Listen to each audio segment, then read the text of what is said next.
Assalamualaikum warahmatullahi wabarakatuh. Alhamdulillah wassalatu wassalamu ala Rasulillah wa ala alihi wa sahbihi wa mawalah wa la hawla wa la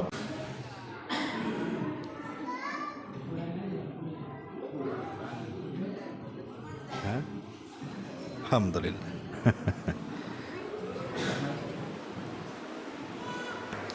Ya, saya kira sabotase. Alhamdulillah. Baik, kita lanjutkan kajian kita, masih membahas kitab Syarhus Sunnah di Imami Ahli Sunnati wal Jamaah Al-Imam Al-Barbahari rahimahullahu ta'ala. Termasuk pada perkataan beliau rahimahullahu ta'ala, wala tafarruda bis salati ala ahadin illa Rasulullah sallallahu alaihi wasallam wa ala alihi faqat. Dan tidaklah seseorang menyendirikan dengan salawat kepada salah seorang dan kepada keluarganya saja.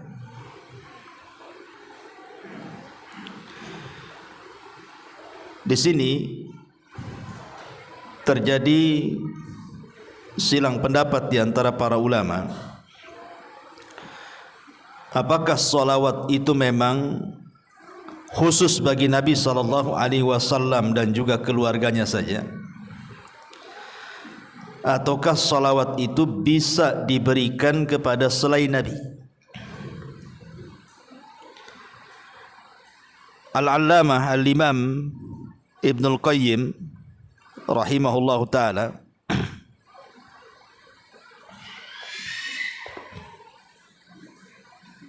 tes satu. Jadi Imam Ibnul Qayyim rahimahullahu ta'ala menyebutkan dalam Jala'ul Afham, di mana beliau menukilkan tentang ijma' para ulama, anna salata ala jami'in nabiyyina masyru'atum minhum. Asy-Syaikh Muhyiddin An-Nawawi rahimahullahu ta'ala wa ghairu.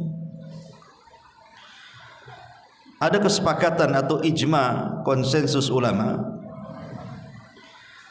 bahwa mengucapkan salawat kepada seluruh para nabi disyariatkan. Di antara yang berpendapat yang mensyariatkan adalah Al-Imam Muhyiddin, atau dikenal dengan Al-Imam An-Nawawi rahimahullahu ta'ala, dan yang lainnya. Tetapi ada riwayat Imam Malik bahwa tidak boleh bersalawat kecuali kepada Nabi saja. Imam Malik mengatakan tidak boleh bersalawat kecuali kepada Nabi saja. Inilah yang dikatakan oleh Imam Barbahari. Akan tetapi sebagian ulama mengatakan, seperti Syekh bin Baz rahimahullah ta'ala mengatakan, tidak mengapa seseorang itu bersalawat kepada selain Nabi, seperti mengatakan Allahumma salli ala ali fulan, Allahumma salli ala abi fulan. Kata beliau, la ba'sa, tidak mengapa. Akan tetapi jangan dijadikan syiar. Sekali-kali boleh, tapi jangan dijadikan syiar atau kebiasaan. Karena salawat yang disyariatkan itu hanya diberikan kepada para nabi saja. Adapun kepada selain para nabi, maka itu bentuknya hanya sekedar pujian saja. Dari sini terjadi silang pendapat. Cuman kalau melihat pendapat Imam Al-Barbahari di sini, seolah-olah beliau mengatakan tidak boleh bersalawat kecuali kepada Nabi saja dan kepada keluarganya. Tapi sedikit kita akan bicara seputar salawat. Di dalam Al-Quran, tepatnya pada surah Al-Ahzab 56,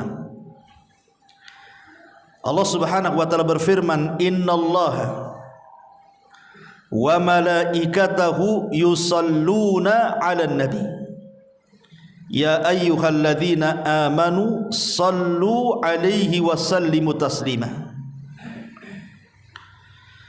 Sesungguhnya Allah Subhanahu wa taala dan para malaikatnya, mereka bersalawat atas Nabi. Wahai orang-orang yang beriman, bersalawatlah kalian kepada Nabi dan ucapkanlah salam kepadanya.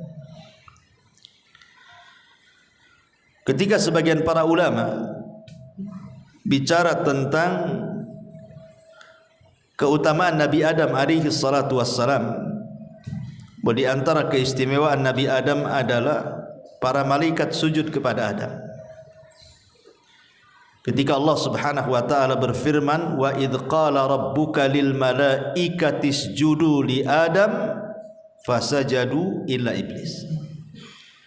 Dan ketika Rabbmu berkata kepada para malaikat, sujudlah kalian kepada Adam, semua malaikat sujud kepada Adam. Maksudnya di sini sujud penghormatan, bukan sujud ibadah. Ada juga yang mengatakan bahwa sujudnya para malaikat kepada Adam itu bukan kepada jasadnya, tapi kepada ruhnya. Karena yang mulia pada jasad manusia itu bukan jasadnya, tapi ruhnya. Ada juga yang berpendapat sujudnya malaikat itu kepada Adam seolah-olah menjadikan kiblat bagi para malaikat, seperti kita sujud mengarah ke Ka'bah, karena kita jadikan kiblat, bukan menyembah Ka'bah. Terlepas daripada takwil para ulama, apa maksud sujudnya para malaikat kepada Adam, yang jelas bukan sujud ibadah. Sehingga sebagian ulama mengatakan, lihat bagaimana Adam dimuliakan dengan sujudnya para malaikat, tapi tidak ada malaikat yang sujud kepada Nabi. Malaikat sujud kepada Adam, tapi tidak sujud kepada Nabi SAW. Kalau begitu Adam lebih mulia dibandingkan Rasul. Kita katakan tidak. Rasul kita Muhammad SAW jauh lebih mulia dibandingkan Adam. Mana dalilnya? Ini dalilnya. Innallaha wa malaikatahu yusalluna 'alan nabi. Sesungguhnya Allah dan para malaikatnya mereka bersalawat kepada Nabi.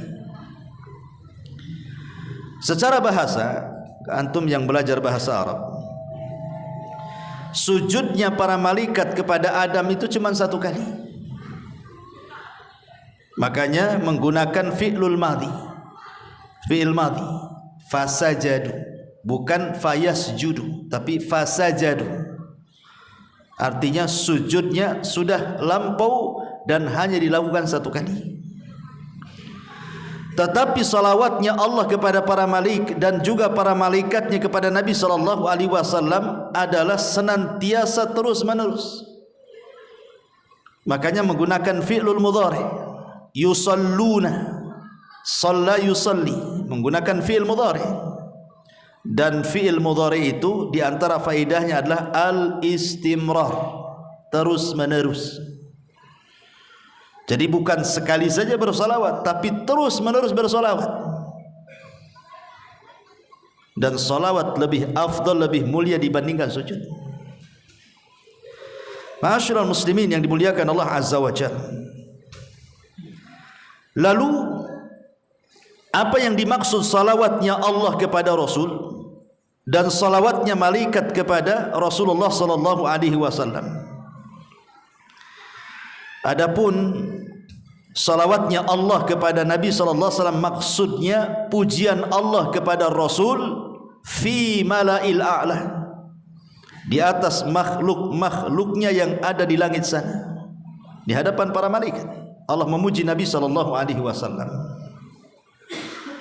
Adapun salawatnya para malaikat kepada Nabi sallallahu alaihi wasallam adalah ad-du'a bil barakah. Para malaikat mendoakan Rasul dengan keberkahan dan juga istighfar, memintakan ampun akan dosa-dosanya. Ma'asyiral muslimin yang dimuliakan Allah Azza wa Jalla, kita bahas sedikit tentang faedah salawat. Yang pertama di antara faedah salawat atau keutamaan salawat adalah kalau antum bersalawat mengucapkan Allahumma salli ala Muhammad, maka kata ulama annaha imtithalun li amrillahi azza wa jalla. Ketika kita bersalawat itu hakikatnya kita sedang menunaikan tugas kita karena menjalankan perintah Allah azza wa jalla. Sama ketika antum sholat tadi. Kenapa antum sholat? Ya karena menjalankan perintah. Kemudian antum puasa Ramadan. Kenapa antum puasa Ramadan? Ya karena menjalankan perintah. Sama juga dengan sholawat. Jadi ketika kita bersalawat itu hakikatnya kita sedang menjalankan perintah Allah, dan itu semulia-mulia perbuatan ketika seseorang itu melaksanakan perintah. Dan itu diisyaratkan di dalam surah Al-Ahzab yang tadi saya baca, di mana Allah mengatakan ya ayyuhalladzina amanu sallu. Ini fi'lul amr. Wahai orang-orang yang beriman, bersolawatlah kalian. Artinya Allah memerintahkan dalam surah Al-Ahzab supaya kita bersolawat kepada Rasul. Jadi ketika kita bersolawat, hakikatnya kita sedang menjalankan perintah. Ini yang pertama. Yang kedua, annaha tarfa'u darajatil musalli fil jannati wa tukaffiru dhunubahu wa sayyi'atahu. Bahwa salawat kepada Nabi sallallahu alaihi wasallam bisa mengangkat derajat di mana? Di surga, dan menghapuskan dosa-dosa dan juga keburukan. Dan ini berdasarkan hadis Anas ibn Malik radhiyallahu anhu. Nabi sallallahu alaihi wasallam bersabda, "Man shalla alayya salatan wahidatan sallallahu alaihi asyra salawatin wa khuttat anhu asyru khati'atin wa rufi'at lahu asyru darajatin." Subhanallah, lihat faedah salawat di sini. Dari Anas bin Malik radhiyallahu anhu, Rasulullah SAW bersabda, barang siapa yang bersolawat kepadaku satu saja solawat, kita katakan Allahumma salli ala Muhammad, maka imbalannya Allah subhanahu wa ta'ala berikan 3 imbalan. Satu ibadah, 3 imbalan. Yang pertama, dengan sebab salawatnya kita kepada Nabi sallallahu alaihi wasallam, Allah bersalawat kepada kita 10 kali. Dan salawatnya Allah, saya katakan tadi, adalah pujian Allah kepada kita di hadapan makhluknya yang ada di langit sana. Bayangkan antum jadi selebritis langit, Allah memuja-muja antum di langit sana 10 kali di hadapan para malaikatnya. Hanya gara-gara satu salawat kepada Rasul menyebabkan Allah memuji kita 10 kali. Kemudian juga yang kedua, wa khuttat anhu asyru khati'at. Cukup sampai di situ? Tidak. Dan akan dihapuskan darinya 10 kesalahan. Cukup? Rasul katakan wa rufi'at lahu asyru darajat, dan akan diangkat 10 tingkatan. Nah, luar biasa. Ya, salawat 1 kali saja sudah sedemikian rupa pahalanya. Antum kalau saya puji saja udah senang. Atau antum dipuji orang besar, senang. Gimana kalau yang memuji kita ini Allah subhanahu wa ta'ala? Tentu kita banggalah harusnya. Jadi kalau antum ingin dipuji-puji oleh Allah di hadapan makhluknya di sana, perbanyak salawat. Itu maksudnya. Ini yang kedua. Yang ketiga, annaha sababun likifayati humumil abdi wa in azumat.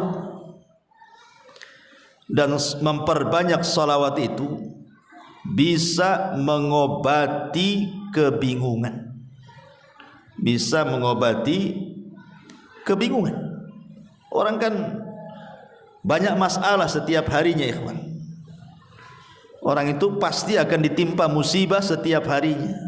Masalah ini, masalah itu, macam-macam masalah. Kadang-kadang hidup kita ini kayak orang bingung, stres.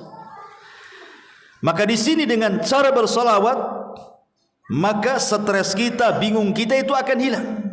Dan itu berdasarkan hadis Ubay bin Ka'ab radhiyallahu an dari Nabi sallallahu alaihi wasallam ketika dia berkata kepada Nabi sallallahu alaihi wasallam, "Ya Rasulullah, inni ukthiru salata alayka fakam aj'alu laka min salati?" Faqala ma syi'ta. Qala qultu ar-rubu'. Qala ma syi'ta. Fa in zidta fa huwa khairun laka. Qultu nisf. Qala ma syi'ta. Fa in zidta fa huwa khairun laka. Qala qultu, dia mengatakan thulutsaini. Qala ma syi'ta. Fa in zidta fa huwa khairun laka. Qultu aj'alu laka salati kulliha. Qala idzan tukfa hammuka wa yaghfiru laka dzambuk. Rawahu Tirmidzi. Jadi Ubay radhiyallahu an, Ubay ini seorang sahabat yang dipuji oleh Nabi sallallahu alaihi wasallam dan direkomendasikan diambil Qur'annya. Ubay bin Ka'ab ini seorang sahabat dari 4 sahabat yang direkomendasikan Rasul ambillah Al-Quran dari 4 orang. Salah satunya Ubay bin Ka'ab. Bahkan namanya pernah disebut oleh Allah subhanahu wa ta'ala ketika kita membahas tentang asbab nuzul surah Al-Bayyinah. Nabi memanggil Ubay bin Ka'ab dan mengatakan, "Ya Ubay, Allah menyebut namamu dan Allah memerintahkan aku untuk membacakan surah Al-Bayyinah." Ubay enggak percaya dan mengatakan, "As-sammanillah, namaku disebut-sebut Allah wahai Rasul." Kata Rasul, "Ya," fabaka. Ubay pun menangis. Enggak nyangka nama dia disebut-sebut Allah. Abu Bakar aja enggak disebut, Umar enggak disebut, dia pula disebut. Ya. Jadi Ubay bin Ka'ab ini radhiyallahu an berkata, "Wahai Rasulullah, aku sering membawa salawat untuk dirimu. Lalu seberapa banyak aku bersalawat untuk dirimu?" Rasul sallallahu alaihi wasallam menjawab, "Terserah engkau." Maka Ubay mengatakan, "Bagaimana kalau 1/4?" Rasul mengatakan, "Terserah, jika kau tambah itu lebih baik." Kemudian kata Ubay, "Bagaimana kalau 1/2?" Kata Rasul, "Terserah, jika kau tambah itu lebih baik." Kata Ubay, "Bagaimana kalau 1/3?" Kata Rasul, "Terserah, jika kau tambah itu lebih baik." Kata Ubay, "Bagaimana kalau seandainya 2/3?" Kata Rasul, "Terserah, kalau kau tambah itu lebih baik." Kemudian Ubay mengatakan, "Bagaimana kalau seandainya seluruh doaku aku baca salawat?"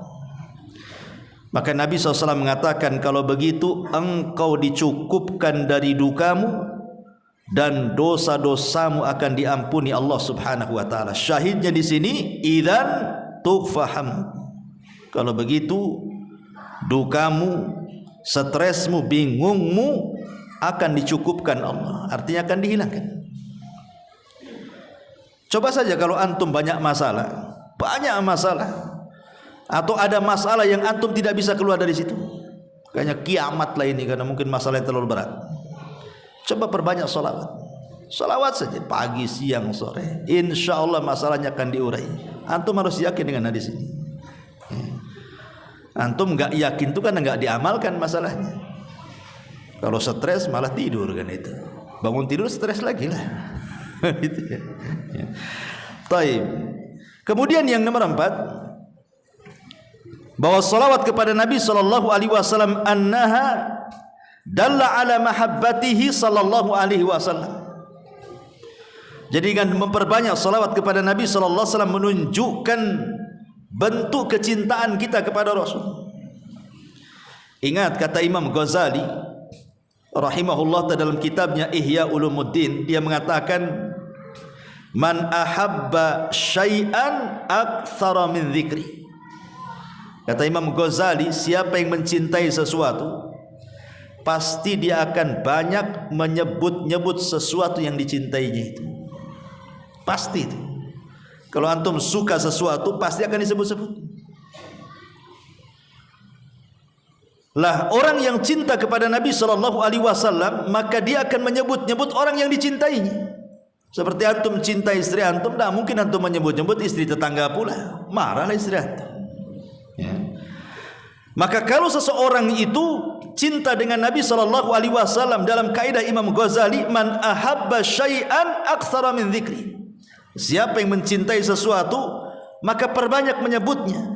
Maka seseorang yang memperbanyak salawat kepada Rasul, itu tanda dia cinta dengan Nabi SAW. Sebab orang yang cinta itu kan senang, dan orang yang senang itu pasti akan menyebut-nyebut orang yang disenanginya. Makanya kisah Laila Majnun, si Majnun ini kalau datang malam hari, dia senang dan menyebut-nyebut pacarnya. Kenapa? Karena malam itu dalam bahasa Arabnya Lailun, dan Lailun itu nama pacarnya si Majnun. Jadi kalau datang malam hari senang dia, karena pacarnya hadir di malam hari. Tapi kalau di siang hari enggak suka, karena bahasa Arab siang itu naharun, bukan nama pacarnya. Makanya dia Majnun, gila. Dia suka malam, tak suka siang. Sampai satu hari si Majnun ini berburu dia. Dari kejauhan adalah kijang atau menjangan gitu ya, dikejar sama dia, dipanah, tepatlah kena kakinya, jatuhlah kijang itu. Diambilnya pisau, udah didekati, tengok matanya, kok matanya sama dengan mata Laila, enggak jadi disembelih, dilepas lagi. Makanya Majnun, gila dia. Ya, hanya gara-gara matanya sama dengan nama pacarnya, tak jadi disembelih. Pergi kamu, katanya, karena matamu sama dengan mata kekasihku. Itu orang-orang cinta kan seperti itu. Lah, orang yang cinta dengan Nabi SAW harusnya seperti itu, menyebut-nyebut namanya. Karena Nabi SAW sendiri mengatakan bahwa seseorang itu tidak dikatakan beriman. La yu'minu ahadukum, kata Rasul, hatta akuna ahabba ilaihi min walidihi wa walidihi wan nasi ajmain. Bahwa aku harus lebih kalian cintai dibandingkan anak kalian, dibandingkan orang tua kalian, bahkan dibandingkan seluruh manusia yang Anda cintai. Rasul harus lebih dicintai. Kalau antum lebih banyak menyebut nama istri, harusnya nama Rasul lebih banyak disebut, gitu maksudnya. Karena Rasul harus lebih dicintai dibandingkan pasangan kita. Ini yang keempat. Yang kelima, annaha sababun linaili syafa'atihi. Bahwa memperbanyak salawat itu sebab seseorang akan mendapatkan syafaat Nabi SAW. Nabi mengatakan dalam sebuah hadis yang dikeluarkan oleh Imam At-Tabrani, "Shalla alaihi ashran man shalla alaihi ashran idza asbah wa ashran idza amsa faza bi syafaatihi." Dari hadis Ruwaifi radhiyallahu anhu, barang siapa yang bersalawat kepada Rasul 10 kali di pagi hari, 10 kali di petang hari, maka dia sudah berhak mendapatkan syafaat Nabi. Dalam hadis yang lain, man qala Allahumma salli ala Muhammadin wa anzilhul maq'adal muqarrab indaka yaumal qiyamah wajabat lahu syafaati. Barang siapa yang mengucapkan, ya Allah, curahkanlah salawat kepada Muhammad dan tempatkanlah dia di tempat yang terdekat di sisimu pada hari kiamat, apa kata Rasul? Wajabat lahu syafaati, maka dia wajib mendapatkan syafaat dariku. Dan ingat, di akhirat itu yang dibutuhkan untuk menyelamatkan kita cuma 2. Pertama, syafaat. Yang kedua, rahmat. ketika syafaat sudah tidak ada lagi, maka yang tersisa adalah rahmat Allah Subhanahu wa taala. Makanya ada orang-orang yang tidak mendapatkan syafaat karena sudah habis syafaatnya. Dia tidak mendapatkan syafaat sementara dia masih dalam neraka. Akhirnya Allah selamatkan dia dari neraka bukan karena syafaat, tapi karena Arhamur Rahimin, rahmat Allah Subhanahu wa taala. Jadi syafaat itu sangat penting sekali di akhirat. Lah salah satu mendapatkan syafaat adalah orang yang memperbanyak salawat kepada Nabi sallallahu alaihi wasallam. Ini yang kelima. Yang keenam, anna aulan nas bihi, orang yang paling berhak dengan Nabi sallallahu alaihi wasallam, bahkan aqrabuhum minhu yaumal qiyamah, yang paling dekat kedudukannya pada hari kiamat, aktsaruhum salatan alaihi, orang yang paling banyak mengucapkan salawat kepada Nabi sallallahu alaihi wasallam. Dan ini berdasarkan hadis aulan nas bi yaumal qiyamah aktsaruhum alayya salatan. Manusia yang paling berhak dan dekat denganku pada hari kiamat adalah orang-orang yang memperbanyak salawat di dunia. Ikhwatu fiddin, muliakan Allah azza wajalla. Di zaman Nabi sallallahu alaihi wasallam masih hidup, sahabat itu ingin dekat dengan Nabi sallallahu alaihi wasallam, bahkan ingin menyentuh, bahkan mengambil sebagian dari jasad Nabi sallallahu alaihi wasallam, seperti rambutnya disimpan dijadikan tabaruk berkah.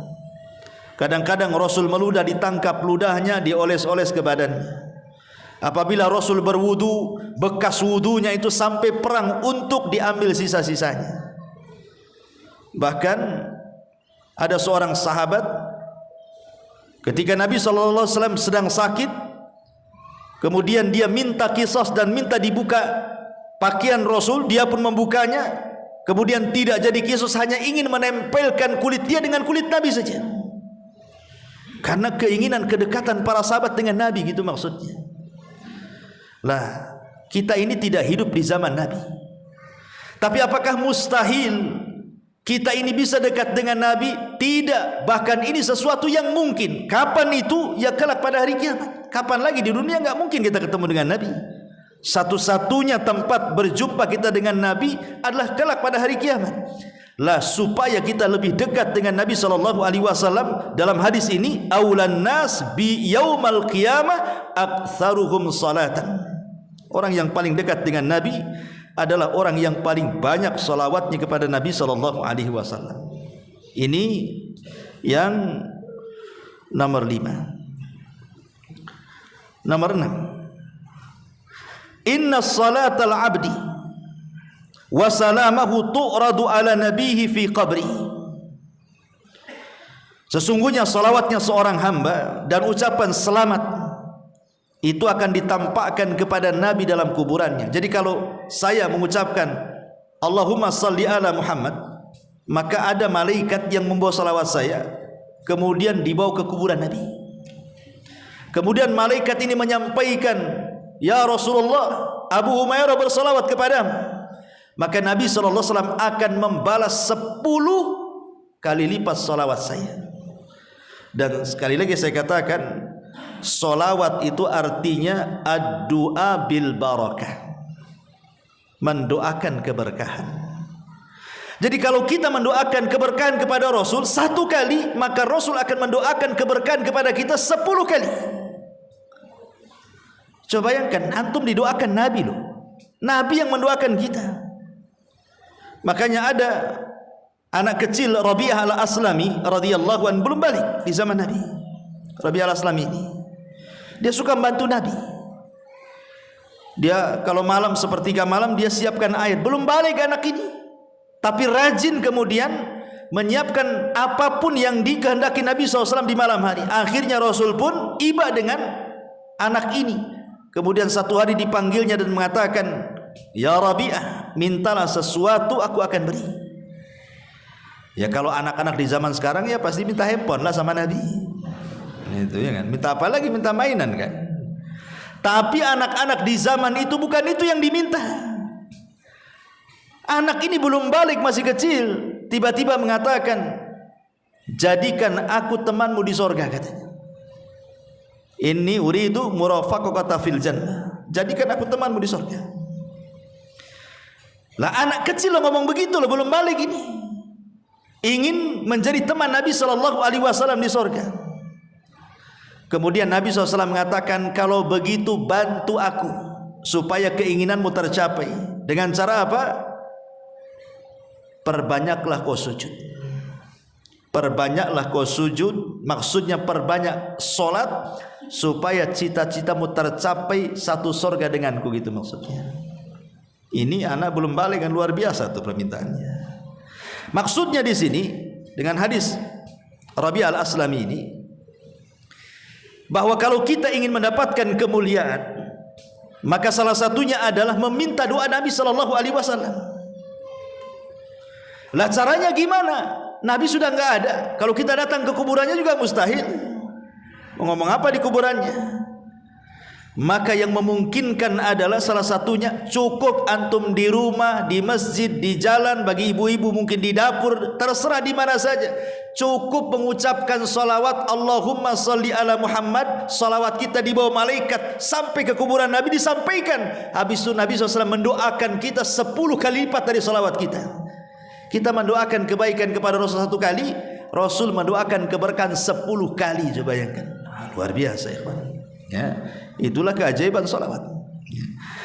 Taib ma'asyiral muslimin yang dimuliakan Allah Azza wa Jalla. Kemudian nomor 7, annaha sababun fi istijabatid du'ai, bahwa salawat itu sebab seseorang bisa memungkinkan untuk cepat dikabulkan setiap permintaannya. Dari Fadalah Ibn Ubaid radhiyallahu an, dia mengatakan, Nabi SAW satu hari mendengar ada seseorang dalam solatnya, dia tidak bersolawat kepada Nabi SAW. Jadi ada orang solat, kemudian berdoa, Nabi dengar, tapi dalam doanya tidak menyertakan solawat. Jadi sami'an Nabi SAW rajulan yad'u fi salatihi falam yusalli ala Nabi. Apa kata Nabi SAW? Ajilah hada, tergesa-gesa orang yang berdoa. Thumma da'ahu faqala lahu, kemudian Rasul memanggil laki-laki itu dan mengatakan kepadanya, idza shalla ahadukum falyabda bitahmidillahi wathana alaihi thumma liyusalli ala nabi sallallahu alaihi wasallam thumma la yad'u ba'du bima syaa, kata Rasul. Sini, kalau engkau berdoa, 1, mulailah dengan pujian kepada Allah. 2, bersalawatlah kepada Nabi sallallahu alaihi wasallam, kemudian berdoalah sesukamu. Jadi Nabi sallallahu alaihi wasallam mengajarkan kepada kita bagaimana kaifiah doa. Tentu yang dimaksud doa di sini doa masalah. Karena doa itu kan ada 2, ada doa ibadah, ada doa masalah. Kalau doa ibadah itu ya doa rutinitas antum. Doa mau tidur itu yang dibaca, besok itu lagi yang dibaca. Doa pada tidur itu juga yang dibaca. Masuk WC itu juga yang dibaca. Itu namanya doa ibadah. Doa yang dibaca secara rutinitas itu disebut doa ibadah, ya. Dan setiap ibadah itu ada doa ibadah. Ketika antum sholat, ketika antum baca Quran, ketika antum puasa, di balik ibadah itu ada doa ibadah. Karena tujuan antum sholat supaya berdoa, sholatnya diterima kan itu. Sholatnya berpahala. Tetapi yang dimaksud di sini adalah doaul masalah. Doa ketika antum ada masalah. Ketika usaha antum gulung tikar, ada masalah keluarga, ada masalah dengan anak, ada masalah dengan orang tua, ada masalah di kantor, macam-macam. Itu namanya doa masalah. Lah itulah doa masalah. Kalau antum meminta ingin masalah-masalah antum dihilangkan saat berdoa itu, jangan tinggalkan 2 perkara. Pujian kepada Allah, salawat kepada Rasulullah, baru meminta penyelesaian. Itu maksudnya, ya. Ini yang nomor 7. Nomor 8, annaha min alamati tauqirihi sallallahu alaihi wasallam wa min dalailil iman. Jadi memperbanyak salawat Itu tanda kita ini menghormati Nabi, memuliakan Nabi SAW, dan itu dalil dari keimanan kita kepada Nabi SAW. Berdasarkan surah Al-Fat ayat 9, litu'minu billahi wa rasulihi wa tu'azziruhu wa tuwakkiruhu wa tusabbihuhu bukratan wa asila. Hendaklah kalian beriman dengan Allah, dengan Rasulnya, memuliakan, menghormati, dan bertasbihlah di waktu pagi dan waktu petang. Kemudian yang nomor 10, annaha sababun li tayyibil majalis atau li tibil majalis wa alla ta'uda hasratan ala ahliha yaumal qiyamah. Dan salawat kepada Nabi itu untuk memperbaiki majelis, bahkan supaya majelis itu tidak menjadi kerugian kelak pada hari kiamat. Jadi kalau antum ngobrol, sebelum ngobrol, entah ngobrol berdua atau bertiga di warung kopi gitu ya, atau antum mungkin ngobrol dengan tetangga di teras atau di manalah, maka jangan lupa selipkan sholawat. Allahumma sholli ala Muhammad, baru ngobrol ya.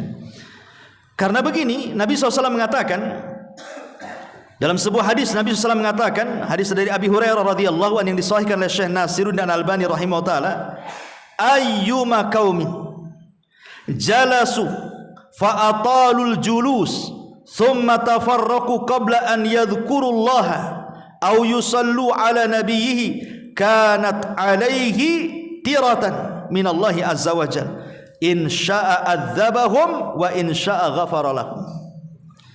Tidaklah sekelompok orang duduk-duduk di satu majelis, kemudian mereka bangkit dari majelis tersebut tidak berzikir kepada Allah, tidak membaca salawat kepada Nabi SAW, melainkan majelis itu adalah majelis yang cacat dan kerugian pada hari kiamat.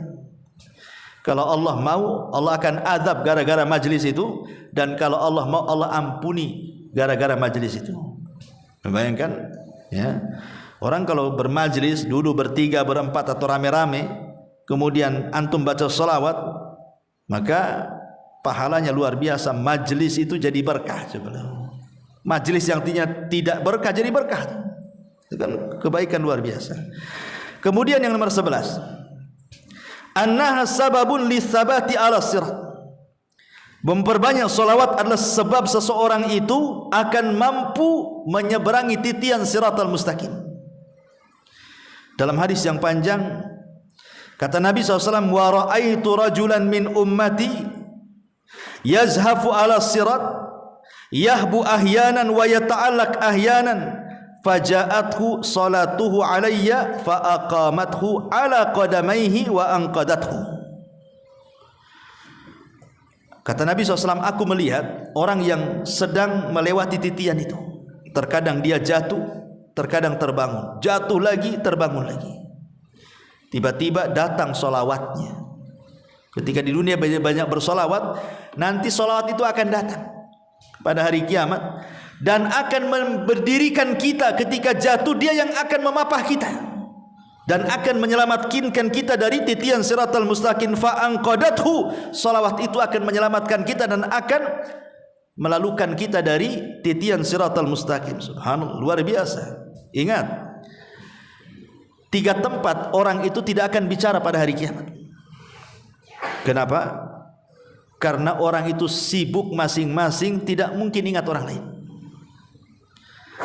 Kata Aisyah radhiyallahu anha, ketika Nabi SAW berada di pangkuan pahanya, kemudian tertidur, Aisyah menatap wajah Nabi. Ketika ditatapnya, tiba-tiba Aisyah menangis. Tetesan air matanya menetes persis di pipi Nabi. Sontak Nabi bangun, duduk, ditatapnya Aisyah. Kemudian mengatakan, ya Aisyah, lima tabki wa lima dumu. Kenapa kau menangis dan apa itu air mata yang kau lelehkan dari pipimu? Maka Aisyah radhiyallahu anha mengatakan, ya Rasulullah, tadzakkartu yaumal qiyamah. Rasul, ketika aku melihat wajahmu, aku teringat hari kiamat. Hal tadhkuru bi ahlika yaumal qiyamah. Masih ingatkah engkau wahai Rasul kelak pada hari kiamat dengan istrimu, dengan keluargamu? Ataukah sudah lupa dengan kami semuanya? Maka Nabi SAW mengatakan, amma fi thalathati mawatin fala yadhkuru ahadun ahada. Adapun di 3 tempat orang tidak mungkin ingat siapapun. Kemudian Nabi SAW mengatakan, 1 di tempat penyeberangan, titian Siratal Mustaqim, orang tidak akan ingat siapapun. Yang diingatnya bagaimana caranya dia bisa nyeberang dari situ. Yang kedua, inda tatayurus suhuf, ketika lembaran diterbangkan, orang tidak akan ingat siapapun sampai dia mampu mengambil catatannya dengan tangan kanannya dan tidak dengan tangan kirinya. Kemudian yang ketiga, indal mawazin, saat di tempat penimbangan amal, orang tidak akan ingat siapapun sampai betul-betul kebaikannya lebih berat dibandingkan keburukannya. Artinya bahwa ketika seseorang tidak ingat apapun saat menyeberang titian Siratal Mustaqim, berarti kondisi menyeberang itu sangat menakutkan karena fokus dia, nggak ingat siapapun. Makanya Nabi SAW ketika menyeberang titian itu, beliau berdiri di ujung titian. Setiap ada umatnya yang lewat, dia mengatakan, Rabbi salim salim, ya Rabb selamatkan dia, selamatkan dia. Karena hari itu tidak ada yang bicara kecuali Nabi. Nah, salah satu yang bisa menetapkan perjalanan kita di titian itu adalah dengan memperbanyak salawat kepada Nabi SAW. Kemudian yang nomor 12, annallaha yukhrijul musalli ala nabihi minadh dhulumati ilan nur, bahwa dengan memperbanyak salawat kepada Nabi sama dengan Anda dikeluarkan dari kegelapan menuju cahaya. Dan itu berdasarkan firman Allah Azza wa Jalla, huwallazi yusalli alaikum wa malaikatahu liyukhrijakum minadh dhulumati ilan nur. Dialah yang bersalawat kepada kalian dan para malaikatnya untuk mengeluarkan kalian dari kegelapan menuju cahaya. Maksudnya dari kesesatan kepada petunjuk, ya, dari tidak tahu menau, kejahilan kepada ilmu. Jadi memperbanyak salawat itu mencerdaskan. Ya. Kemudian juga yang nomor 13, annaha sababun li ibqa'i dzikril hasanil abdi, bahwa dengan bersalawat itu menyebabkan tetapnya penyebutan kebaikan kepada seorang hamba. Dan tadi saya sudah sebutkan, orang yang banyak bersalawat, Allah akan sebutkan kita di hadapan para malaikatnya dengan kebaikan. Dan itu kebanggaan bagi kita. Allah memuji kita loh di hadapan para malaikat, ya. Kemudian yang nomor 14, annaha sababun lidawami mahabbatihi wa ziyadatiha, bahwa salawat itu untuk mendawamkan kecintaan kita kepada Rasul dan juga menambah kecintaan kita kepada Nabi SAW, termasuk juga sebab seseorang itu tidak dianggap bakhil. Mungkin dalam benak kita ketika bicara soal bakhil, pasti konotasinya orang itu kalau kita mau pinjam uang tak kasih, bakhil dia. Pinjam modal tak kasih, bakhil itu. Itu kaya tapi tak pernah kasih orang. Itu mungkin konotasi kalau kita bicara soal bakhil. Tetapi sebenarnya di sana ada orang yang dikatakan sangat bakhil, lebih bakhil daripada orang nggak pernah bantu orang. Apa itu? Ketika disebutkan nama Nabi, antum tidak bersalawat. Maka kata Rasul itu abkhaluna, sebakhil-bakhilnya manusia. Apabila nama Rasul disebut, antum diam saja. Antum sebakhil-bakhilnya orang bakhil. Ya, orang yang tidak pernah bantu orang padahal dia mampu itu dikatakan bakhil. Tapi ini bukan sebakhil-bakhilnya orang bakhil. Tapi sebakhil-bakhilnya orang bakhil ketika antum tidak mau menyebut nama Nabi atau mendengar nama Nabi tapi tidak mau menjawab salawatnya. Na'udzubillah.